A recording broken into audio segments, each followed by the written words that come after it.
SQL tutorial series में आपका स्वागत है। इस वीडियो में हम लोग बात करेंगे कंस्ट्रेंट के बारे में। कंस्ट्रेंट के बारे में हम लोग कंप्लीट डिटेल सीखेंगे। लास्ट वीडियो में हम लोग सीखे थे डेटा क्वेरी लैंग्वेज, जो कम्प्लीटली हम लोग डिटेल में सीखे थे डेटा क्वेरी लैंग्वेज क्या होता है।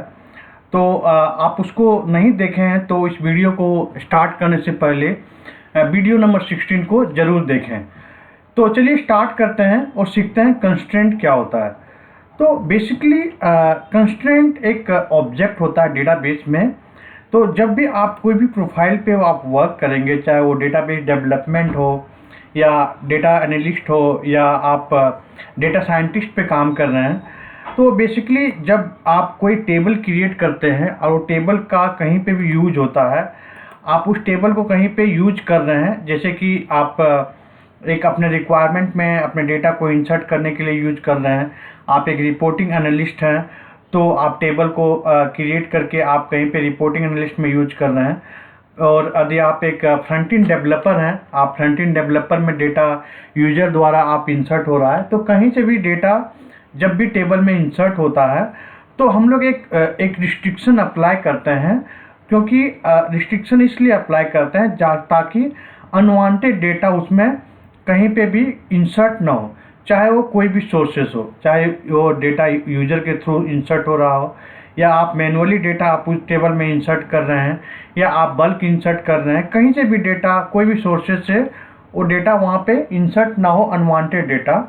तो बेसिकली कंस्ट्रेंट एक रूल एंड रिस्ट्रिक्शन होता है जो अप्लाई होता है कॉलम लेवल पे, और एक टेबल पे अप्लाई होता है, बट एक पार्टिकुलर कॉलम पे अप्लाई होता है ताकि अनवांटेड डेटा को हम लोग इंसर्ट नहीं कर सकते टेबल में। उसके बाद एक और अनवांटेड डेटा इंसर्ट नहीं होने के बाद भी एक एडवांटेज होता है कंस्ट्रेंट से, क्या कि ensure the accuracy and reliability of the data into the database. Okay, accuracy होता है और रिलायबिलिटी होता है। तो what is the meaning of the accuracy and what is the meaning of the reliability. Accuracy का मतलब होता है कि 100% करेक्ट डेटा इंसर्ट होता है। जैसे कि एग्जाम्पल के तौर पे लेते हैं कि एक डिपार्टमेंट का टेबल है और एक एम्प्लॉय का टेबल है। तो एम्प्लॉय टेबल में एक डिपार्टमेंट आईडी इंसर्ट हो रहा है जो डिपार्टमेंट हमारे ऑर्गेनाइजेशन में है नहीं। फॉर एग्जांपल हमारे ऑर्गेनाइजेशन में ओनली 5 डिपार्टमेंट है और 1 2 3 4 5 डिपार्टमेंट आईडी है, बट कोई भी डेटा इंसर्ट कर दिया डिपार्टमेंट आईडी 10 इन एम्प्लॉय टेबल में, तो उससे इन फ्यूचर में क्या होता है कि और डेटा रिलायबल नहीं है और डेटा एक्यूरेट नहीं है। तो इस चीज़ को हम लोग रिस्ट्रिक्ट करने के लिए हम लोग कंस्ट्रेंट यूज करते हैं, जो आपको हम डिटेल में बताएंगे पार्ट 2 में कैसे कंस्ट्रेंट क्रिएट करते हैं। तो पार्ट 1 में हम लोग बेसिकली थ्योरेटिकली पार्ट को कवर्ड करेंगे। ओके, उसके बाद भी होता है we can create constraint on a single और multiple column of any table. कोई भी टेबल हो वहाँ पे आप एक कॉलम पे या मल्टीपल कॉलम पे कंस्ट्रेंट को अप्लाई कर सकते हैं। Constraint maintain the integrity and accuracy in the table, जो हम लोग बात किया कि ये इंटीग्रिटी एंड एक्यूरेसी को मेंटेन करता है। तो बेसिकली सीक्वल सर्वर में 6 टाइप का कंस्ट्रेंट होते हैं जो अलग अलग रिक्वायरमेंट के बेस पे अलग अलग यूज होता है। जो सबसे पहला है वो है नॉट नल कंस्ट्रेंट, उसके बाद होता है चेक कंस्ट्रेंट, उसके बाद होता है डिफ़ॉल्ट कंस्ट्रेंट, उसके बाद होता है यूनिक कंस्ट्रेंट, फिर होता है प्राइमरी की कंस्ट्रेंट, उसके बाद होता है foreign key constraint.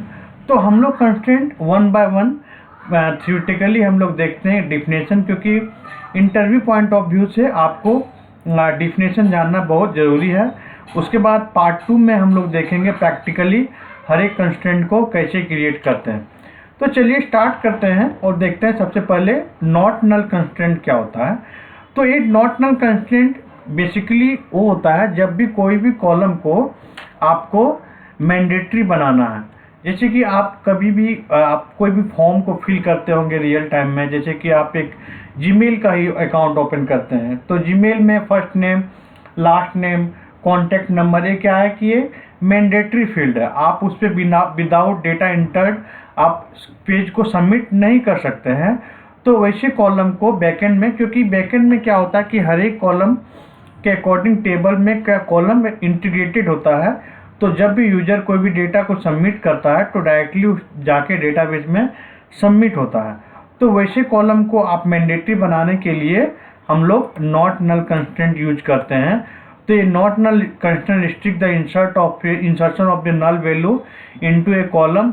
If we are using a not null constraint or column, then we cannot ignore the value of the column during the insert of the data into the table.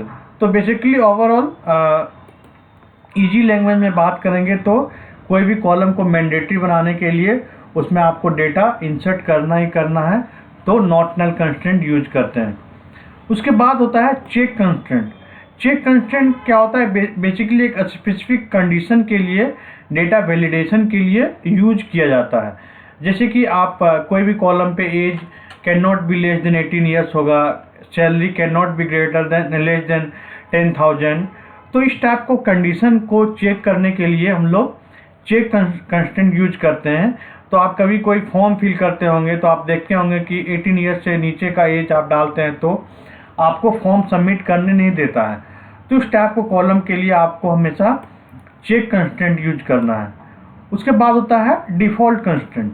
Default constraint वो constraint होते हैं जब भी आप कोई भी column पे user input value pass नहीं किया, यूजर कोई वैल्यू पास नहीं किया, तो बाय डिफ़ॉल्ट कोई वैल्यू उसमें इंसर्ट होगा, उसको हम लोग बोलते हैं डिफ़ॉल्ट कंस्ट्रेंट। एग्जाम्पल के तौर पे सपोज एक कोई फॉर्म फिल कर रहे हैं, वहाँ पे कंट्री कॉलम है, तो कंट्री क्या है, आप यूजर कोई उसमें कंट्री इंसर्ट नहीं किया तो बाय डिफ़ॉल्ट क्या ले लेगा, वो इंडिया ले लेगा।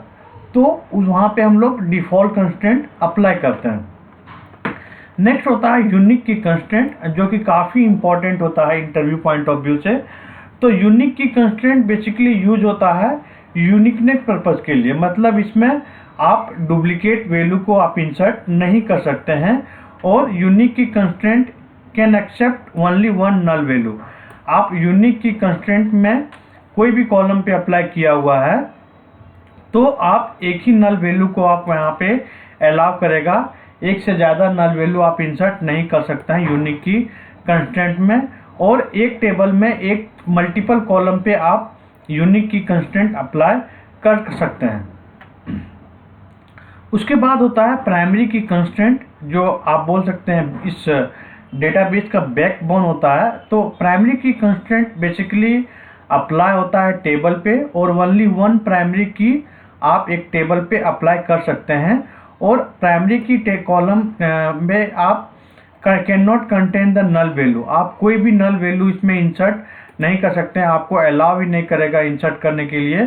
तो rest of the table should have the unique. Okay, तो basically unique key constraint and primary key constraint में मेन डिफरेंस होता है कि यूनिक की कंस्ट्रेंट को आप मल्टीपल कॉलम पे अप्लाई कर सकते हैं, but primary key constraint only one primary की you can create in A table. Unique key constraint में वन नल वैल्यू इंसर्ट कर सकते हैं, बट प्राइमरी की कंस्ट्रेंट में आप ओनली एक भी नल वैल्यू इंसर्ट नहीं कर सकते हैं, आपको वैल्यू इंसर्ट करना ही करना है। और तीसरा जो डिफरेंस होता है, जो यूनिक की कंस्ट्रेंट क्रिएट करेंगे तो आपको by default non cluster index create होगा, बट प्राइमरी की कंस्ट्रेंट में आपको क्लस्टर इंडेक्स क्रिएट होगा। तो ये बेसिकली डिफरेंस था unique key constraint and primary key constraint में। उसके बाद आता है foreign key constraint. So primary key constraint and the foreign key constraint में बेसिक यूज होता है कोई भी टेबल का रिलेशनशिप बनाने के लिए। तो ये foreign key constraint use to stabilise relation between two table where one column is primary key of the table and other column from the other table reference to the primary key of the column. A foreign key column can be have reference to the unique key column to another table.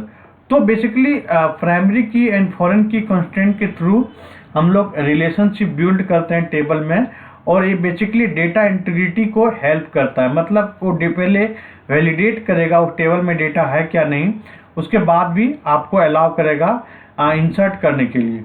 तो basically हम लोग detail में बात करेंगे जब part 2 video में constraint का, जो कि नेक्स्ट वीडियो रहेगा, वहाँ पे बात करेंगे। हम लोग सीखेंगे कि प्राइमरी की कंस्ट्रेंट और फॉरेन की कंस्ट्रेंट से रिलेशन डेटा दो टेबल को रिलेशनशिप कैसे बनाते हैं, क्योंकि डेटाबेस हमेशा ये रिलेशनशिप में होता है। उसके बाद एक इम्पॉर्टेंट कॉन्सेप्ट जो होता है वो प्राइमरी की कंस्ट्रेंट में, आप जब भी प्राइमरी की कंस्ट्रेंट का जो एक मेन फीचर होता है कि प्राइमरी की कंस्ट्रेंट और not can not allow the null value and primary key created automatically created the cluster indexes and only one primary key can be created in a table. एक ही primary की create कर सकते हैं। यहाँ पे एक concept होता है कि आप एक ही प्राइमरी की क्रिएट कर सकते हैं, बट जब भी पहला प्राइमरी की क्रिएट करेंगे तो वहाँ पे आप मल्टीपल कॉलम को ऐड कर सकते हैं। Multiple column can participate in the primary की, ओके। तो इसको बेसिकली कंपोजिट प्राइमरी की बोलते हैं। तो वो भी हम लोग डिटेल में सीखेंगे पार्ट 2 वीडियो में कि कंपोजिट प्राइमरी की को कैसे क्रिएट करते हैं। तो पार्ट 1 वीडियो में हम लोग कंस्ट्रेंट का पार्ट 1 वीडियो में हम लोग थियोरेटिकली पार्ट सीखे थे, और पार्ट 2 का वीडियो में हम लोग प्रैक्टिकली देखेंगे कि कैसे नॉट नल और सारे जितने भी कंस्ट्रेंट हैं उसको हम लोग कैसे अप्लाई करेंगे। तो इस वीडियो में बस इतना ही।